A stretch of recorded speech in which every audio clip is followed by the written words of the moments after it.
আসসালামু আলাইকুম। আশা করি আপনারা সবাই ভালো আছেন। আজকে আমরা একটা ফান্ডামেন্টাল পার্ট নিয়ে আলোচনা করব ম্যাথের। এতদিন আমরা শিখেছিলাম হচ্ছে পাটিগণিত নিয়ে, আজকে আমরা শুরু করব হচ্ছে বীজগণিত। চলুন তাহলে শুরু করা যাক। তো বীজগণিত নিয়ে আলোচনা করতে গেলে আমাদের আগে জানতে হবে যে চলক বলতে আমরা কি বুঝি। চলক হচ্ছে, ধরা যাক আমি কোনো একটা জিনিসের ভ্যালু বের করতে চাই যেটা আমি জানি না, মানে আমি এমন একটা জিনিসকে ধরে নিচ্ছি যেটার ভ্যালু যে কোনো কিছু হতে পারে।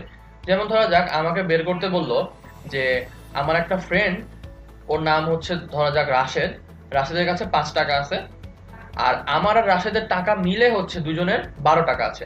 তাহলে আমার টাকাটা বের করতে হবে। এখন আমার টাকা তো আমরা জানি না, ম্যাথ করে আমরা বের করব। তাহলে এই যে একটা আমার টাকা আমি ধরে নিলাম হচ্ছে এক্স। এখন এক্স এর ভ্যালু তো যে কোনো কিছু হতে পারে। এই যে যেই জিনিসটার ভ্যালু যে কোনো কিছু হতে পারে, এটাকে আমরা বলি হচ্ছে চলক। অর্থাৎ চলক হচ্ছে এমন একটা অক্ষর প্রতীক যার মান বদলায়। এখন এই চলকের কিছু বৈশিষ্ট্য আছে, চলুন তাহলে সেগুলো দেখে নেওয়া যাক। প্রথম বৈশিষ্ট্যটা হচ্ছে চলক এমন একটা প্রতীক হবে যার মান সবসময় বদলে যাবে। সেকেন্ডটা হচ্ছে চলকের মান নির্দিষ্ট না, মানে চলকের মান যে কোনো কিছু হতে পারে, যেহেতু মান বদলায় তার মানে এটার মান কিন্তু যে কোনো কিছুই হতে পারবে। আর 3 নাম্বার বৈশিষ্ট্য হচ্ছে চলক বিভিন্ন মান নিতে পারে, মানে এই যে এক্স এর ভ্যালু, এর মধ্যে কিন্তু আমি বিভিন্ন ধরনের মান বসাতে পারবো। 5ও বসাতে পারি, 6ও বসাতে পারি, 7ও বসাতে পারি, কিন্তু কোনটা বসাবো সেটা কিন্তু আমরা ম্যাথের শর্তগুলো দেখে বের করব। আচ্ছা, এটা গেল হচ্ছে চলক। এবার আমরা জানবো হচ্ছে বীজগাণিতিক প্রক্রিয়া চিহ্ন নিয়ে। তো আমরা যে চলকগুলা নিলাম, এই চলকগুলা আর ম্যাথের যে শর্তগুলা এগুলা মিলিয়ে আমরা কিন্তু একটা সমীকরণ দাঁড় করাই। তো সমীকরণের মধ্যে আমাদের বিভিন্ন চলকের মধ্যে সম্পর্ক স্থাপনের জন্য আমরা এই প্রক্রিয়া চিহ্নগুলা ব্যবহার করি। তো প্রথমে যে উদাহরণটা দিলাম, যে আমার কাছে হচ্ছে টাকাটা আমি ধরে নিলাম এক্স টাকা আছে, আমার বন্ধু রাশেদ ওর কাছে টাকা হচ্ছে 5 টাকা আছে, আমাদের দুইজনের মিলে হচ্ছে 12 টাকা আছে। তার মানে কি দুইজনের মিলে মানে দুইটাকে আমি যোগ করে দিব। এই যোগ করে দিয়ে দুইজনের মিলে তার মানে এটাকে আমি ইকুয়াল টু দিয়ে দিব। এই যে একটা ইকুয়েশন আমি দাঁড় করালাম, এটা কিন্তু আমি দাঁড় করাতে পারতাম না যদি না আমি এই গাণিতিক প্রক্রিয়া চিহ্নটা না জানতাম। তো এরকম গাণিতিক প্রক্রিয়া চিহ্ন আছে হচ্ছে 4টা। একটা হচ্ছে প্লাস, মাইনাস, ইনটু বা গুণ বা মাল্টিপ্লিকেশন বা ডট, আরটা হচ্ছে ডিভিশন বা ভাগ। এই প্রক্রিয়া চিহ্নগুলো দিয়ে আমরা বীজগাণিতিক সমীকরণটাকে ফর্ম করি বা বীজগাণিতিক একটা লাইন লেখি। এখন আমরা তো জেনে ফেললাম গাণিতিক প্রক্রিয়া চিহ্নগুলা কি কি। তাহলে দেখে নেওয়া যাক যে বিভিন্ন চলকের মধ্যে এই গাণিতিক প্রক্রিয়া চিহ্নগুলোকে আমরা কিভাবে লিখি।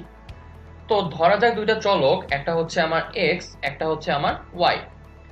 তাহলে আমি এক্স প্লাস ওয়াই কে লিখবো হচ্ছে এইভাবে, আবার এক্স মাইনাস ওয়াই কে লিখবো হচ্ছে এভাবে।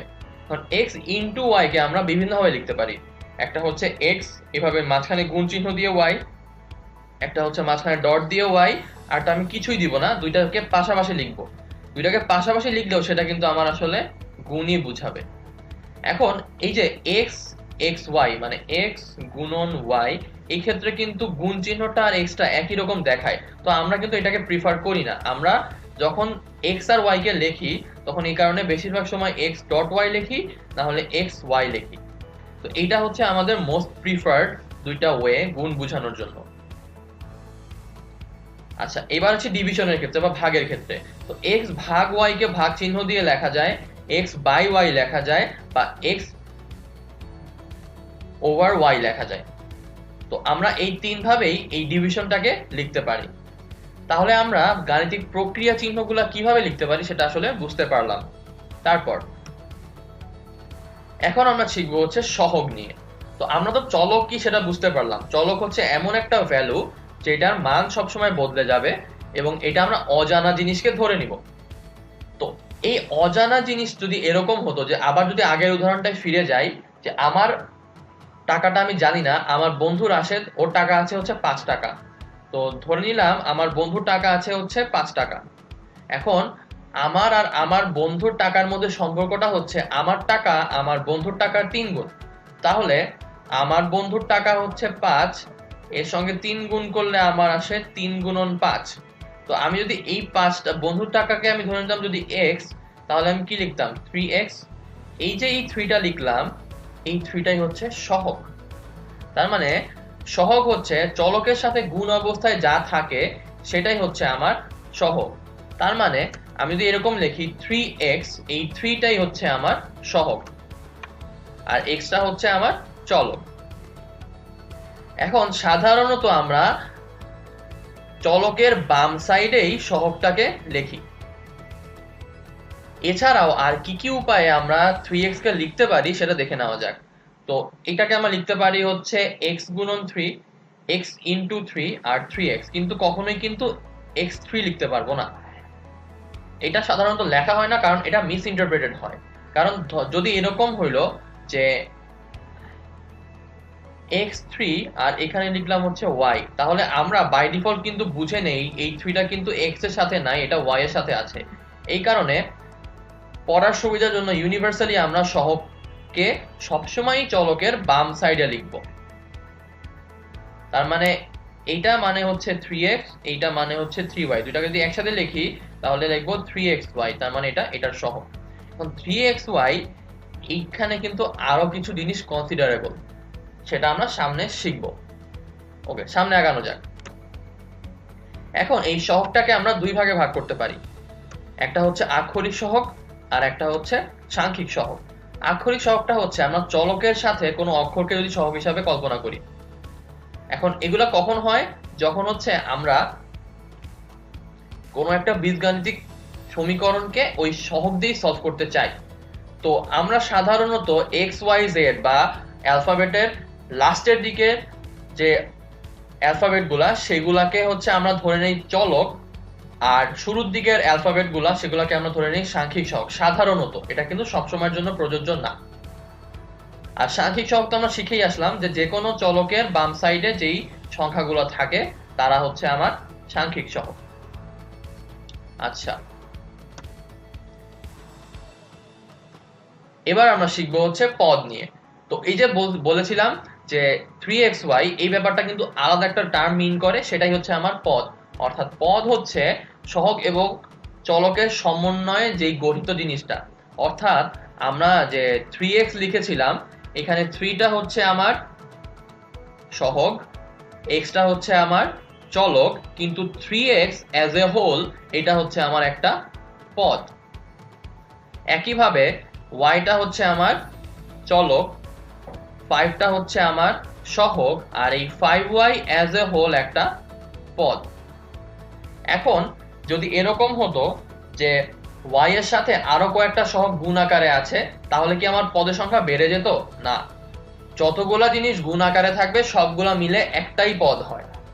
অর্থাৎ এই গুণ বা ভাগ চিহ্ন দিয়ে যুক্ত এক বা একাধিক পদ সংখ্যাকে একটা পদ হিসাবে আমরা গণ্য করব। যেমন এই যে 3x গুণন 5y, এখানে কিন্তু দুইটা ইন্ডিভিজুয়াল পদকে আমরা গুণ করে দিয়েছি। তার মানে আমি যখন কাউন্ট করব তাদের কিন্তু দুইটা কাউন্ট করব না, এই দুইটা মিলে একটা। যদি এই জায়গায় ভাগ করতাম তাহলেও কিন্তু এই দুইটা মিলে একটা পদ, আবার এভাবে যদি লিখতাম তখন কিন্তু এই দুইটা মিলে একটা পদই লিখতাম। এইটা দেখলেই বোঝা যায় যে এইটা অ্যাকচুয়ালি একটা পদ হবে।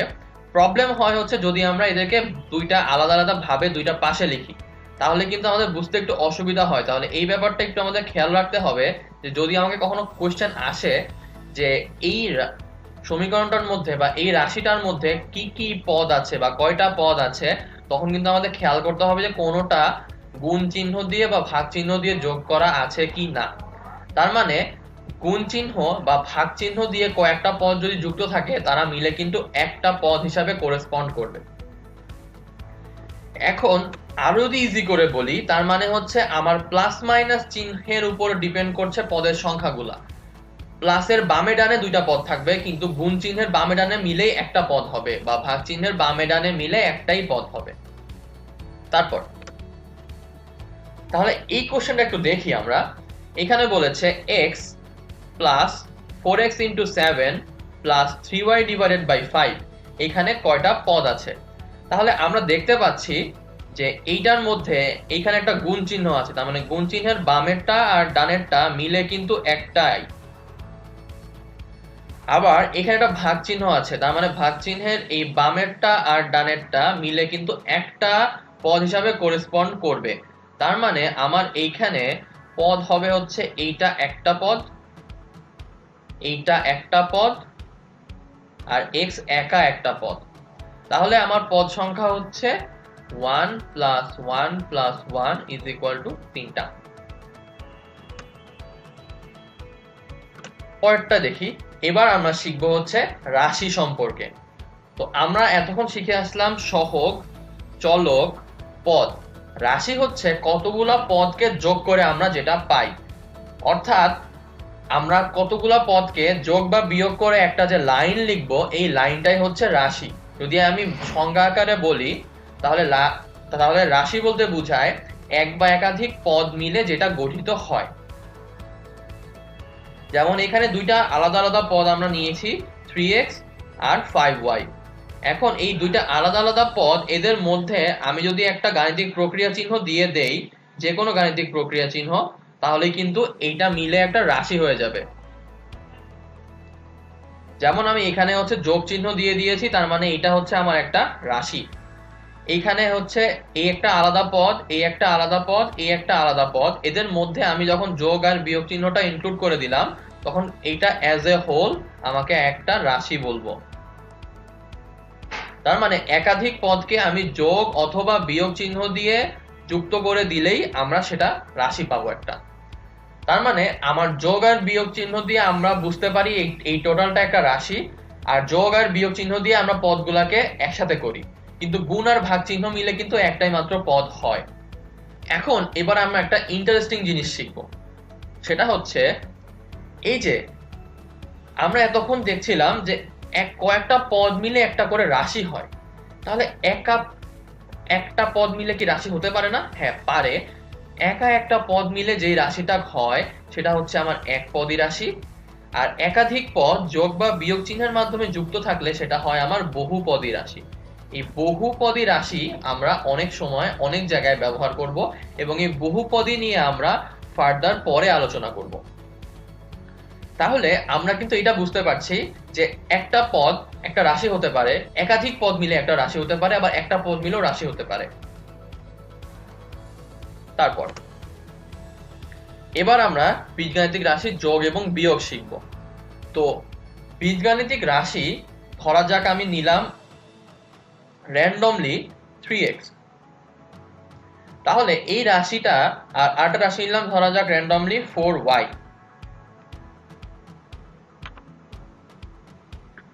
তাহলে এই যে 3x আর 4y এরা কিন্তু আলাদা আলাদা। কিভাবে আলাদা আলাদা? আমরা রাশিটা আলাদা নাকি এক, বা এই পদটা আলাদা নাকি এক, সেটা বুঝবো হচ্ছে চলকটা দিয়ে। এখানে চলকটা হচ্ছে x, এখানে চলকটা হচ্ছে y। আমরা কিন্তু দুইটা আলাদা আলাদা রাশিকে বা আলাদা আলাদা পদকে যোগ করে কিন্তু এক বানাতে পারবো না, তাদেরকে আমার এভাবেই রাখতে হবে। তো আমরা যখন বীজগাণিতিক রাশির যোগ বা বিয়োগ করব, আমরা এক জাতীয় রাশির যোগ বিয়োগ করি। এই কারণেই এক জাতীয় রাশি নিজেদের মধ্যে যোগ বিয়োগটা আমরা এখানে হাইলাইট করেছি। তাহলে একটা উদাহরণ করে ফেলা যাক। তো প্রথম উদাহরণে বলেছে যে 5x + 4y - 8x + 6p + 7y। তাহলে এটার মান আমাকে বের করতে হবে। তাহলে এখানে আমাকে চেক করে দেই যে কতগুলা চলক আছে। তো x কে 1 নাম্বার দিলাম, তার মানে এখানে x আছে 2টা। y কে দিলাম 2 নাম্বার, এখানে y আছে 2টা, আর p কে দিলাম 3 নাম্বার। তাহলে y যেগুলা আছে সেগুলা যোগ হয়ে যাবে, x যেগুলা আছে সেগুলা যোগ হয়ে যাবে, আর p এর যেহেতু কিছু নেই তাহলে সে একাই থাকবে। তাহলে 5x - 8x, তার মানে হচ্ছে আমার 5 - 8, এটা করলে আমার কত আসবে?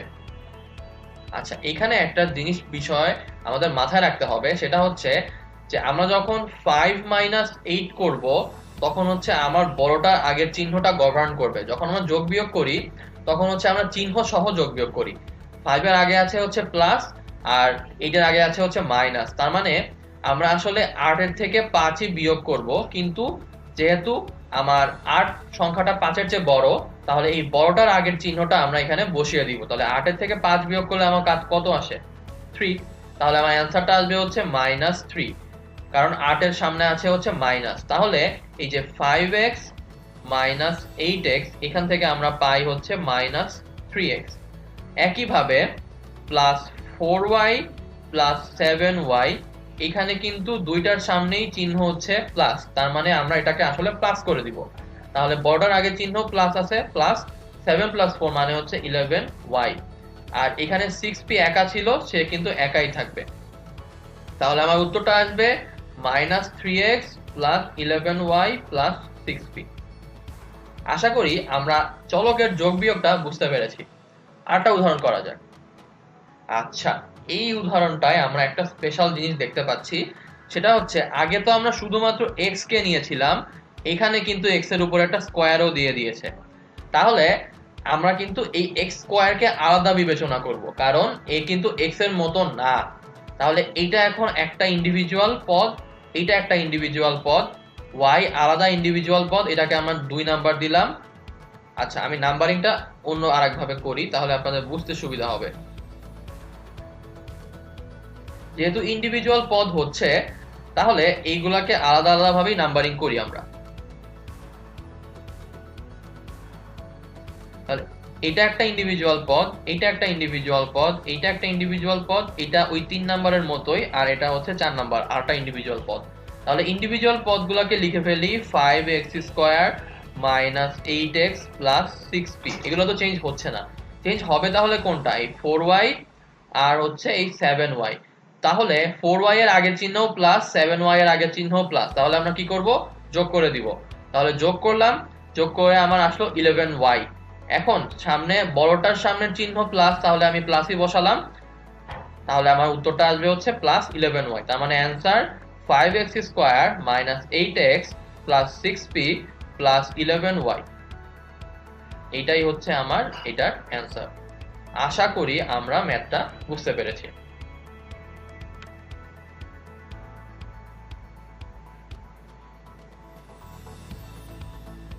আচ্ছা, আমরা তাহলে বীজগাণিতিক রাশির যোগ আর বিয়োগ খুব ভালোভাবে বুঝতে পেরেছি। এবার তাহলে আমরা শিখব বীজগাণিতিক রাশির গুণ। তাহলে বীজগাণিতিক রাশি যখন আমরা গুণ করব, তখন কিন্তু আমরা ওই আগের মতোই একই জাতীয় জিনিসকে গুণ করে দিব।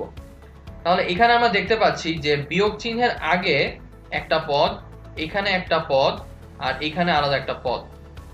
পদরা নিজেদের মধ্যে গুণ হবে। তাহলে 5x4y, এখানে 5 আর 4 হচ্ছে সংখ্যা, তাহলে এদেরকে আমরা গুণ করে দেই। 5 × 4 মানে 20। x আলাদা থাকবে, y ও আলাদা থাকবে। একইভাবে x 6p আলাদা আলাদা জিনিস, তাহলে এদেরকে আমরা আলাদা আলাদাই রাখবো, 6px। আর 7y আলাদা জিনিস, এটার সামনের চিহ্ন যা থাকবে তাই, এটারও সামনের চিহ্ন যা থাকবে তাই, আর এখানে তো কিছু চেঞ্জ হয়নি, তার মানে এটাই হচ্ছে আমার অ্যানসার। এখন যদি এরকম হতো যে -x × 6p, এই জায়গাটা এরকম আমাকে দিত যে -x × -6p, তখন কি করতাম? তখন হচ্ছে আমরা -x 6p লিখে এই যে মাইনাসটা, এটাকেও সামনে নিয়ে আসতাম। এখন দুইটা মাইনাস গুণ করলে আমার সব সময় হবে হচ্ছে প্লাস, তখন আমার আনসার আসতো 6px। তো ফর্মুলাটা হচ্ছে দুইটা মাইনাস গুণ করলে আমার আসে প্লাস, একটা প্লাস একটা মাইনাস মানে মাইনাস, একটা মাইনাস একটা প্লাস সেটা মানেও মাইনাস, আর দুইটা প্লাস মানে হচ্ছে আরো একটা প্লাস। এটা হচ্ছে আমাদের থাম্ব রুল। তো আশা করি বীজগাণিতিক রাশির গুণ আমরা বুঝতে পেরেছি। আচ্ছা, এবার এটা দেখা যাক। এইখানে আমাকে যোগ চিহ্নের আগে এটা হচ্ছে একটা পদ, আর যোগ চিহ্নের পরে এটা হচ্ছে আরেকটা পদ। কিন্তু এইখানে পার্থক্য হচ্ছে, এইটা কিন্তু আমরা যখন যোগ বিয়োগ করেছিলাম, এইটাকে আর এটাকে কিন্তু এক ধরে নেইনি। কিন্তু এই ক্ষেত্রে কিন্তু আমরা একটু অন্যভাবে চিন্তা করব। তাহলে এখানে সংখ্যাগুলো তো একই জাতীয় জিনিস, 5 4 8, তাহলে 5 × 4 মানে 20, আর 20 × 8 আমাকে করতে হবে। এখন y আলাদা থাকলো, x² আলাদা থাকলো, x আলাদা থাকলো।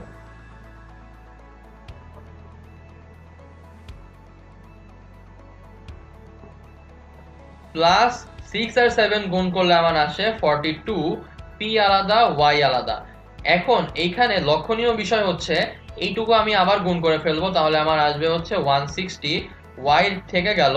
এখন x², এটা কিন্তু এখন সূচকের নিয়মে পড়ে যাবে। তো সূচকের নিয়মটা হচ্ছে, এই জিনিসটাকে তখন আমরা বলি বেস। তো আমরা দেখতে পাচ্ছি x একটা বেস, x আরেকটা বেস, দুইটার বেস হচ্ছে ইকুয়াল, আর এই উপরেরটাকে বলি হচ্ছে আমার পাওয়ার। তো যখন বেসটা ইকুয়াল হয়ে যায়, তখন পাওয়ারটা যোগ হয়ে যায়। তার মানে x² × x, এটা মানে হচ্ছে x 2 + 1। তাহলে এটাকে আমরা লিখতে পারি হচ্ছে এক্স কিউব। তাহলে এই জায়গাটায় হচ্ছে আমরা এই পার্টটা শিখলাম যে যদি দুইটা বেস ইকুয়াল হয় তাহলে আমি পাওয়ারটা যোগ করে দিচ্ছি, এইভাবেও কিন্তু বীজগাণিতিক রাশির আমরা গুণ করি। তাহলে এখানে আসবে তখন এক্স কিউব প্লাস 42py। তাহলে এটাই হচ্ছে আমার অ্যান্সার। আশা করি এই ম্যাথটা আপনারা বুঝতে পেরেছেন। এখন যদি এই ম্যাথটা একটু চেঞ্জ করে আমি এই 6p যে ছিল এখানে যদি এরকম দিতাম, কথার কথা আমার এখানে 6p একটা হচ্ছে y স্কয়ার আছে, তাহলে কি হতো যে 6 into p into y square into 7 into y, তাহলে y এর দুইটা বেস সেম, তখন আসতো হচ্ছে y 2 প্লাস 1 মানে হচ্ছে y কিউব, আর বাকিগুলা 6 7 মানে হচ্ছে 42, আর এখানে p, এখানেও তার মানে হচ্ছে 42, এখানে হচ্ছে p। যদি এখানে এরকম দিতাম যে 6p স্কয়ার ইন্টু হচ্ছে p কিউব ইন্টু হচ্ছে y স্কয়ার ইন্টু হচ্ছে y টু দি পাওয়ার 5, তাহলে কি করতাম, তাহলে হচ্ছে 6p এর বেস সেম নিয়ে নিলাম, তারপরে হচ্ছে 2 প্লাস 3, একইভাবে y এর বেস সেম নিয়ে নিলাম, তারপরে হচ্ছে 2 প্লাস 5, তাহলে হচ্ছে 6p to the power 5 y to the power 7, তাহলে এইটার মান আসতো তখন এরকম।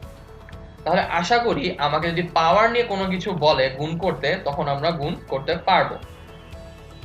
আচ্ছা, তাহলে আশা করি বীজগাণিতিক রাশির গুণে আমাদের কোনো সমস্যা নেই, সামনে আগানো যাক। এখন এই ম্যাথটা একটা ইন্টারেস্টিং পার্ট হচ্ছে যে এই ম্যাথটার এখানে ভাগ দিয়েছে। এখন ভাগ মানে আসলে এই জিনিসটাকে আমরা তখন এইভাবে লিখতে পারি যে 5x স্কয়ার নিচে হচ্ছে 8x প্লাস 6 নিচে হচ্ছে 7y, তাহলে 5 এখানে x এখানে x ডিভাইডেড বাই 8 এখানে x plus 6 divided by 7y, এই যে উপরে নিচে x টা আছে এইটাকে কিন্তু আমরা বাদ দিয়ে দিতে পারি, তাহলে আমার থাকবে হচ্ছে 5 ডিভাইডেড বাই 8 ইনটু x, আর এখানে 6 ডিভাইডেড বাই 7 ইনটু y। অর্থাৎ এই ভাগ চিহ্নটাকে আমরা এই নিচে নিচে লিখতে পারি, আমরা কিন্তু এই প্রসেসটা শুরুতে দেখিয়ে এসেছিলাম। তো উপর নিচে একই জিনিস থাকলে ওটাকে আমরা বাদ দিয়ে দিই, এই হিসাবে আমরা এই ভাগটাও করতে পারবো। তো এটা ভাগের একটা সিম্পল পার্ট। তো দেখা যাক এই সিম্পল পার্টের আরো একটা ম্যাথ আমরা করতে পারি কিনা। তো এইখানে দেখা যাচ্ছে যে আমাকে প্রথমটায় গুণ করতে বলেছে, তাহলে 5 ইনটু 4 মানে 20x আর y minus x divided by 7y এরকমই থাকছে, তাহলে এখানে কিন্তু চেঞ্জ হবে না, তার মানে অ্যানসার এইটাই যে 20xy minus x divided by 7y। তো আশা করি বীজগাণিতিক রাশির গুণ আর সিম্পল ভাগগুলো আমরা বুঝতে পেরেছি। এখন যদি এরকম ভাগ না দিয়ে আমাকে অন্যভাবে একটা বীজগাণিতিক রাশি ফর্ম করে রাশির মধ্যকার জিনিসগুলোকে আমাকে ভাগ করতে বললো, এখানে তো জাস্ট একটা পার্টিকুলার পদ, এক পদী রাশি নিয়ে আমাকে কাজ করতে হয়েছে। যদি বহুপদী রাশি বলতো তখন কিভাবে করতাম, চলুন তাহলে সেই প্রসেসটা দেখে নেওয়া যাক। তো এবার আমরা একটা নতুন উপপাদ্য শিখবো যেটাকে আমরা বলি ভাগশেষ উপপাদ্য। তো ভাগশেষ উপপাদ্য জিনিসটা কি, আমরা আগে স্টেটমেন্টটা পড়ে নেই। fx যদি একটা বহুপদী হয়, ওই বহুপদীকে আমি যদি x - 2 দিয়ে ভাগ করি, তাহলে ভাগশেষটা হবে হচ্ছে f of 2। জিনিসটা একটু কমপ্লিকেটেড লাগছে, চলুন তাহলে একটা উদাহরণ দিয়ে আমরা বুঝি ব্যাপারটা। তো আমি একটা ব্ল্যাক স্ক্রিন নিয়ে আসি। তো আমাকে বলেছে যে fx একটা হচ্ছে বহুপদী। তো আমরা কিন্তু বহুপদী রাশি একপদী রাশি বুঝতে পেরেছি, তাহলে আমরা fx একটা বহুপদী বানিয়ে ফেলি। এখন f of x যেহেতু বলেছে, তার মানে কিন্তু এই বহুপদীর মধ্যে একটাই মাত্র চলক যেহেতু, সেই কারণে আমরা এটাকে fx লিখতে পেরেছি। তাহলে একটা আমি বহুপদী বানিয়ে ফেলি যেখানে শুধুমাত্র x ই চলক, কিন্তু আমাকে কিন্তু x এর উপরে কোনো পাওয়ার নিয়ে রেস্ট্রিকশন দেয়নি। তো fx যখন একটা বহুপদী হবে তখন এখানে কিন্তু আমরা পাওয়ারটাকে যেরকম ইচ্ছা সেরকম ভাবে বসাতে পারি। তাহলে আমি প্রথমে x এর পাওয়ার বসালাম 2, তারপরে বসালাম হচ্ছে 2x, আর বসালাম হচ্ছে 7। তাহলে এই যে একটা বহুপদী হয়ে গেল, এখানে কিন্তু অনেকগুলো পদ আছে, একটা পদের মধ্যে x আছে, একটা পদের মধ্যে x স্কয়ার আছে, আর একটা পদের মধ্যে কিছুই নেই। তো কিছুই নেই যে মানে হচ্ছে এখানে কিন্তু কোনো চলক নেই, তাহলেও কিন্তু সেটা একটা পদ হিসাবে আমরা কাউন্ট করব। ওকে, তাহলে আমরা একটা বহুপদী পেয়ে গেলাম। তো আমাকে বলেছে fx যদি একটা বহুপদী হয় হলো, তাহলে সেটাকে আমি যদি x - 2 দিয়ে ভাগ করি, তাহলে সেটার ভাগশেষ হবে হচ্ছে f of 2। তার মানে এই যে x square minus 2x plus 7, এইটাকে আমি এখন ভাগ করছি x-2 দিয়ে। ভাগফল কি হবে আমি জানি না, বাট আমি জানি ভাগশেষ আসবে হচ্ছে f(2). কিভাবে হয়? এই যে x-2 ইজ ইকুয়াল টু আমি 0 বসাই, তাহলে ওখান থেকে আমি পাই x ইজ ইকুয়াল টু 2। এই 2টাকে আমি f(x) এর মধ্যে বসাই দিব, তাহলে আমি পাই হচ্ছে f(2). তাহলে f(2) এর ভ্যালু কিভাবে পাবো? এই যে f(x) মানে কি বলেছিলাম যে এটা হচ্ছে একটা x এর বহুপদী। তাহলে f(2) হবে যেখানে যেখানে x আছে সেই সব জায়গাটায় আমরা x টাকে সরিয়ে সেখানে 2 বসাবো। তাহলে আমি একটা 2 বসাবো হচ্ছে এইখানে, একটা 2 বসাবো হচ্ছে এইখানে। তাহলে আমার হচ্ছে 2 স্কয়ার মাইনাস 2 ইন্টু 2 প্লাস 7। তাহলে 2 স্কয়ারের ভ্যালু হচ্ছে 4, 2 ইন্টু 2 এর ভ্যালু 4 প্লাস হচ্ছে 7। তার মানে আমার অ্যান্সার হচ্ছে 7। তার মানে f(2) মানে হচ্ছে 7। অর্থাৎ এই যে x-2 দিয়ে আমি যদি x² - 2x + 7 কে ভাগ করি তাহলে আমার ভাগশেষটা আসবে 7। তাহলে একটু ভাগ করে দেখি। তো x-2 কে আমি যদি x দিয়ে গুণ করি তাহলে আমার কি আসে x² - 2x। তাহলে এখানে লিখলাম x, পেলাম হচ্ছে x² - 2x। তাহলে এটুকু বাদ থাকে কি আর ওখানে 7। তাহলে কিন্তু এই 7টা নেমে আসছে, এটাই হচ্ছে আমার ভাগশেষ। তার মানে ম্যানুয়ালি ভাগ করলেও কিন্তু আমি 7ই পাচ্ছি। তাহলে যেটা আমরা ম্যানুয়ালি ভাগ করে পেতাম সেটা আমরা এখন ফর্মুলেট করে বের করতে পারছি। এটাই হচ্ছে আমার এখানে সুবিধাটা। ভাগশেষ উপপাদ্য এটাই আমাকে বলেছে। আশা করি আপনারা এই পার্টটা বুঝতে পেরেছেন।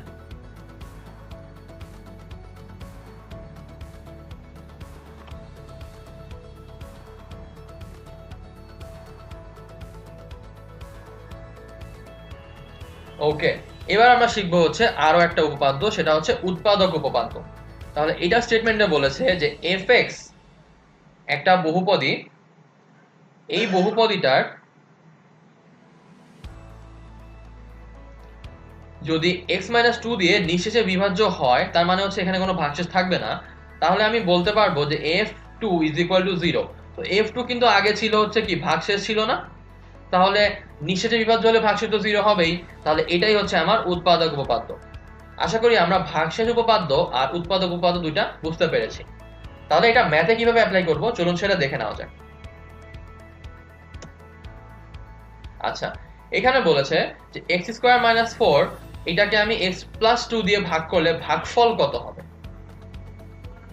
ওকে, তাহলে x² - 4, x² - 4 এটাকে আমরা কি লিখতে পারি x² - 2²। তাহলে এইখানে এইটা একটা ফর্মুলায় পড়ে না? আমরা বীজগণিতে একটা ফর্মুলা শিখে এসেছিলাম না যে a² - b²। তাহলে এটাকে সলভ করলে আমার কি আসে a + b আর আসে হচ্ছে a - b।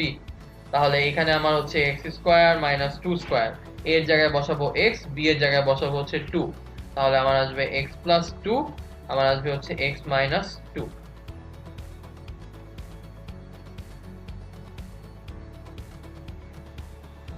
তাহলে আমরা এখন এটাকে লিখে ফেলি যে x + 2 পেলাম আর হচ্ছে x - 2 পেলাম।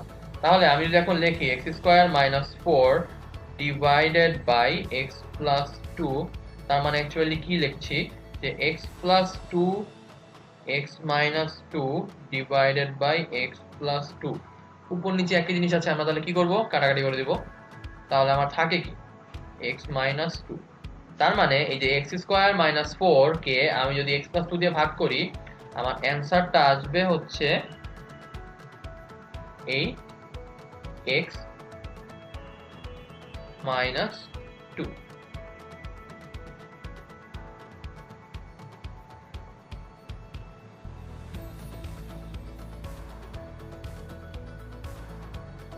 ওকে, পরেরটায় যাই। এখানে বলেছে যে x² - 4 কে x + 3 দিয়ে ভাগ করলে ভাগশেষ কত। এখন ভাগশেষ কত সেটা তো আমাকে ভাগশেষ উপপাদ্য দিয়ে বের করতে হবে। তাহলে প্রসেসটা হচ্ছে যাকে দিয়ে ভাগ করছি x + 3 ওটাকে আমি 0 বসাবো। তাহলে এখান থেকে আমরা x এর ভ্যালু কত পাই x = -3। তাহলে এবার কাজটা হচ্ছে এইটাকে আমি ধরে নিব হচ্ছে f(x). তাহলে আমি জানি f(x) = x² - 4। এখন আমি এই x এর জায়গায় বসাবো হচ্ছে এই x এর ভ্যালু। তাহলে আমি এখন বের করব f of -3। তাহলে এই x কে আমি -3 দিয়ে রিপ্লেস করে দেই, তাহলে -3 হোল স্কয়ার -4, অর্থাৎ 9 - 4 ইকুয়াল টু হচ্ছে 5। তার মানে এই ভাগশেষটা হবে হচ্ছে আমার 5। এটাই হচ্ছে আমার অ্যানসার। আশা করি এটা আমরা বুঝতে পেরেছি।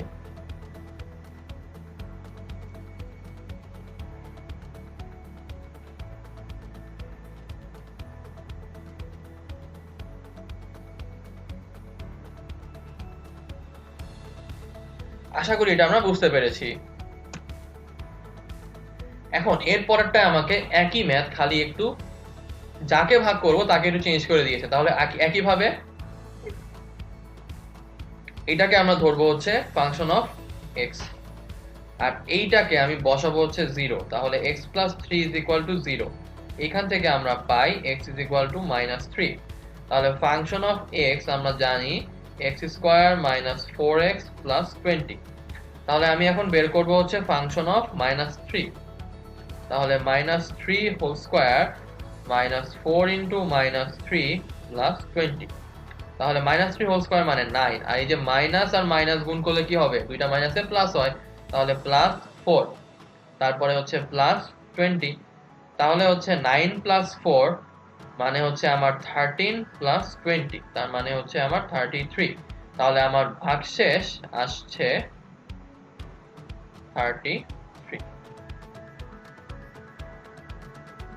পরটা যাওয়া যাক। তো পরটা আমাকে বলেছে যে x³ + 7x + p যদি x - 5 দ্বারা বিভাজ্য হয়। বিভাজ্য মানে হচ্ছে নিঃশেষে বিভাজ্য। তাহলে আমাকে বের করতে হবে p এর মান কত। তাহলে যেহেতু এইটা দিয়ে নিঃশেষে বিভাজ্য হচ্ছে, তাহলে এটা = 0 বসাই দেই। x - 5 = 0, তার মানে x এর ভ্যালু আসছে আমার 5, আর এটাকে আমি ধরে নেই হচ্ছে ফাংশন অফ x। তাহলে ভাগশেষ উপপাদ্য অনুযায়ী নিঃশেষে বিভাজ্য হলে ফাংশন অফ 5 = আমার 0 আসবে। তাহলে ফাংশন অফ 5 এখান থেকে বের করে ফেলি। তাহলে আমার আসবে 5³ + 7 * 5 + p। তাহলে এখান থেকে আসছে 125 প্লাস হচ্ছে 35 প্লাস p।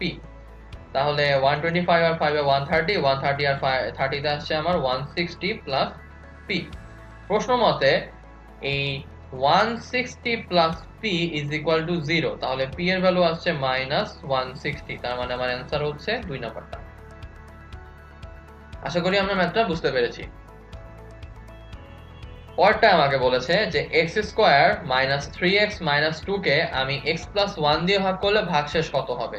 একইভাবে এটাকে আমি 0 বসাই, x + 1 = 0, তার মানে x = -1। এটাকে আমি এখন ধরে নিচ্ছি ফাংশন অফ x। তাহলে function of x = x³ - 3x - 2। তাহলে ফাংশন অফ -1 যদি বের করতে চাই, তাহলে সরি এখানে স্কয়ার হবে,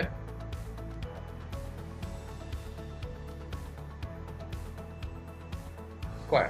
তাহলে -1 স্কয়ার -3 ইনটু হচ্ছে -1 -2, -1 স্কয়ার মানে 1, মাইনাসে মাইনাসে প্লাস 3 -2, তার মানে 4 - 2 = 2, অর্থাৎ আমার অ্যানসারটা হচ্ছে গ।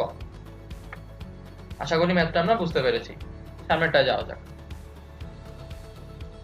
x + 3 x - 3 কে x² - 6 দিয়ে ভাগ করলে ভাগশেষ কত হবে সেটা আমাকে বের করতে হবে। তো x + 3 আর x - 3 এইটাকে আমি যদি ফাংশন অফ x ধরে এইখানের ভ্যালুটা বসাইতে চাই, তাহলে আমার কি আসছে x² - 6 = 0, x² = 6, x √6।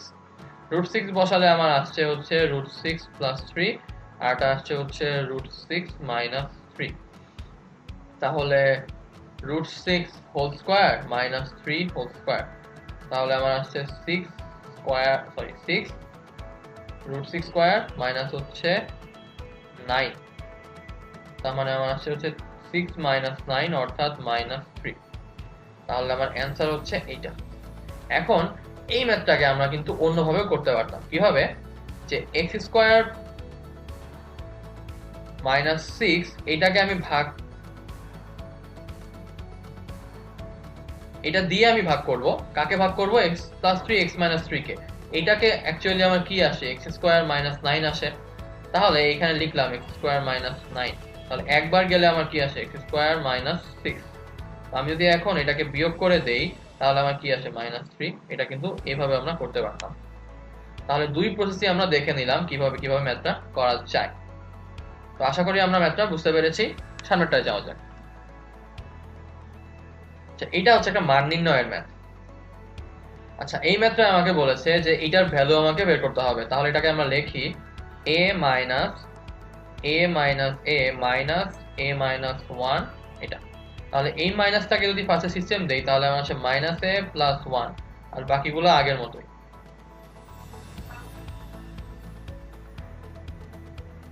এখন এইখানে a আর এইখানে a কিন্তু মাইনাসের কারণে কাটা চলে যাচ্ছে, তাহলে আমার থাকে কি, মাইনাস a প্লাস 1।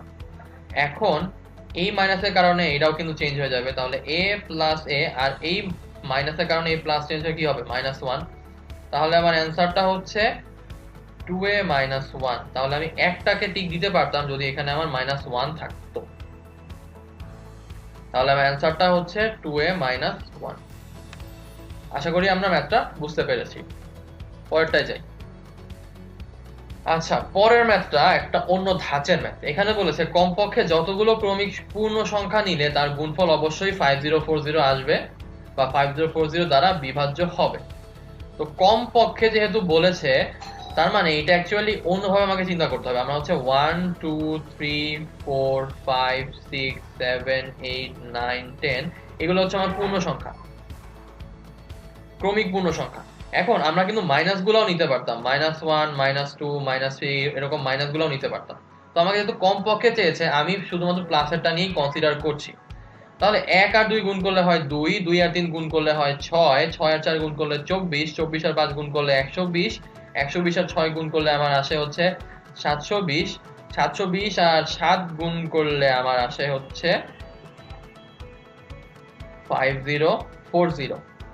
তাহলে আমরা কয়টা পূর্ণ সংখ্যা গুণ করলাম, 1 2 3 4 5 6 7, এই 7টা পূর্ণ সংখ্যা গুণ করেই কিন্তু আমি 5040 পেয়ে গেলাম। তার মানে কমপক্ষে 7টা পূর্ণ সংখ্যা গুণ করলেই আমরা আসলে পেয়ে যাব যে এমন একটা সংখ্যা যেটা 5040 দ্বারা বিভাজ্য।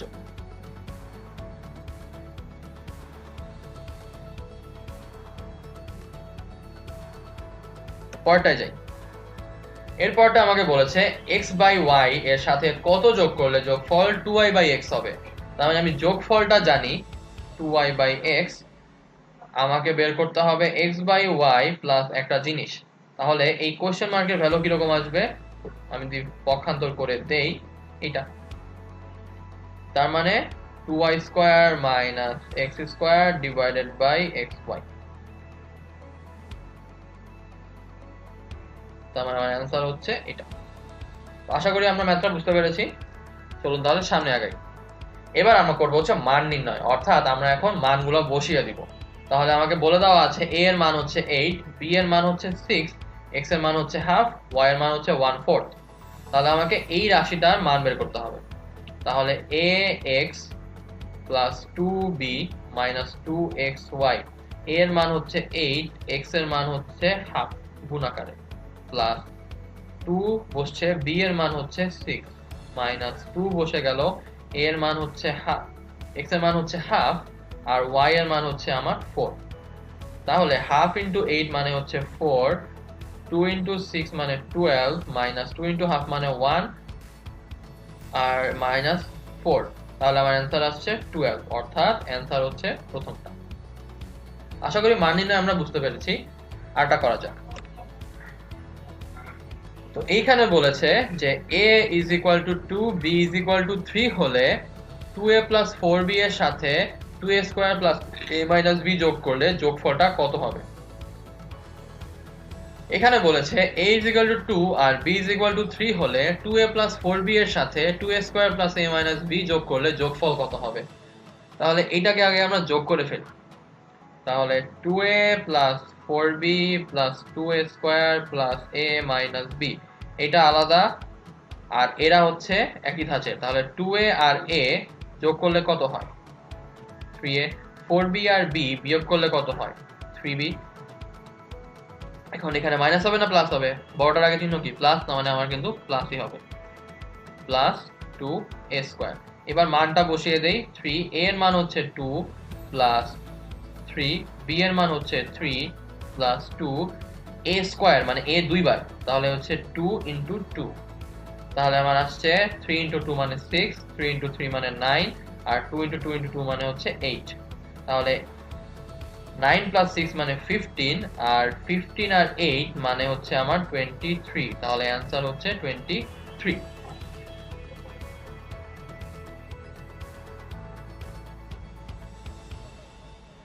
আশা করি বীজগণিতের এই সাধারণ আলোচনার মধ্যে আমরা যে যে টপিকগুলো কভার করেছি, রাশি, পদ, তারপরে হচ্ছে একপদী রাশি, বহুপদী রাশি, বা হচ্ছে বীজগণিত রাশি যোগ বিয়োগ গুণ ভাগ মান নির্ণয়, সবগুলোই আপনারা খুব ভালোভাবেই বুঝতে পেরেছেন। তো আশা করি এগুলো নিয়ে আপনাদের কোনো সমস্যা হবে না। আজকের ক্লাস আমি এখানেই শেষ করছি। পরবর্তী ক্লাসে আপনাদের সঙ্গে তাহলে আমার পুনরায় দেখা হচ্ছে। সেই পর্যন্ত আপনাদের সকলের সুস্থতা কামনা করে আমি নাফিস ইসলাম আজকে আপনাদের থেকে বিদায় নিচ্ছি। ভালো থাকবেন, ধন্যবাদ।